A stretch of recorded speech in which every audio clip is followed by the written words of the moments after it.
వాళ్ళకి రావాల్సిన MP lad funds payments ఆపేశారు అక్కడ కోవిడ్ టైంలో.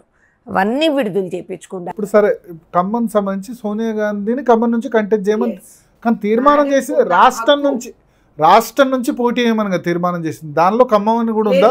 లేసి ఆ మీటింగ్లో ఖమ్మం అని డిమాండ్ చేశాను. నేను చేశాను. ఆ రోజు నా వాయిస్ పూడ్చుకుపోయింది.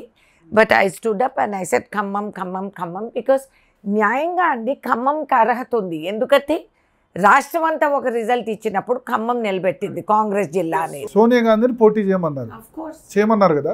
మరి చేసినప్పుడు అప్లికేషన్స్ ఇంత పెద్ద ఎత్తున ఖమ్మం నుంచి అప్లికేషన్స్ వేయడం ఏం కరెక్ట్? ఆమెను పోటీ చేయమన్నప్పుడు ఎవరు అప్లికేషన్ వేయొద్దు కదా. కరెక్ట్ అండి, మీరు చెప్పింది correct. It's not correct for us to do like this నా అభిప్రాయంలో. ఇతరులు ఇంతకంటే పవర్ఫుల్ నాలెడ్జబుల్ పోస్టుల్లో ఉన్నవారు, పదవులు అలంకరించిన వాళ్ళు ఉన్నారేమో. కానీ మీరు ఒక్కళ్ళే ఉన్నారా? ఇప్పుడు ఖమ్మం నుంచి ఉన్న మిగతా వాళ్ళు కూడా తుమ్మల నాగేశ్వరరావు, బట్టి విక్రమార్క, తర్వాత పొంగులేటి శ్రీనివాసరెడ్డి అందరూ కూడా ఖమ్మం నుంచి. ఏమండి సోనియా గాంధీ అని అన్న తర్వాత ఎవరు అనేదానికి అన్నదానికి ఐ డోంట్ కేర్. ఓకే, కానీ వాళ్ళందరూ క్లెయిమ్ చేస్తున్నారు ఇప్పుడు ఖమ్మం పార్లమెంట్ టికెట్ మంచిది కాదు అనేది నా వ్యక్తిగత అభిప్రాయం. అంటే వాళ్ళు కూడా బహుశా సోనియా గాంధీ గారు రాకపోతే మాకు అనే దీంట్లో ఉన్నారేమో. కానీ అందరం పట్టుపట్టి సోనియా గాంధీ గారు రావాలి అని అంటేనే అందంగా ఉంటుంది, అదే పద్ధతి. ఖమ్మం సీట్ ఇప్పుడు మీరు కాకుండా hot cake, Khammam seat hot cake Mallu బట్టి విక్రమార్క భార్య మల్లు నందిని దాదాపు 500 వెహికల్స్. 500 వెహికల్స్ ఏం రాలేదు. కానీ మీరు కూడా మరి మీడియా మీడియాకి ఇంటిమేషన్ ఇచ్చారు. టోల్ గేట్ మేము చెక్ చేయించిన అవన్నీ అనవసరం అండి.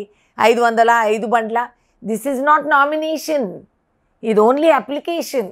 అంటే అప్లికేషన్ ఏ రేంజ్ లో ఉంటే నామినేషన్ వేస్తే application was already given submitted. ఇది చేయటం కొంచెం ఎబ్బెట్టుగా ఉంది.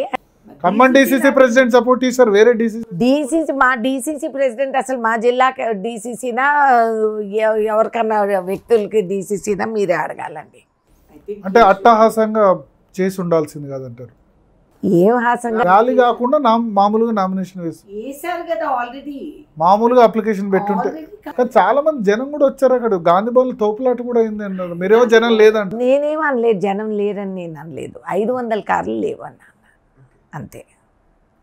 కారు వచ్చినప్పుడు జనం ఉంటారు కదా. పొంగులేటి శ్రీనివాసరెడ్డి కూడా తన సోదరులకు అడుగుతున్నారు. ఏమండి పొంగులేటి శ్రీనివాసరెడ్డి గారు ఆయన సోదరులకు ఆయన అడగలేరు. ఆయన ఫ్యామిలీ మెంబర్ ఎవరో అప్లై చేసుకున్నారు. సో ఆయన బాధ్యులని ఎట్లా అంటాము?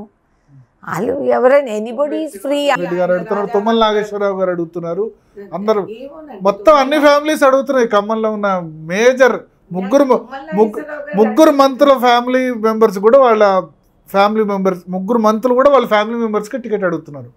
అది బహుశా కార్యకర్తలు విల్ నాట్ యాక్సెప్ట్ అంత ఈజీగా.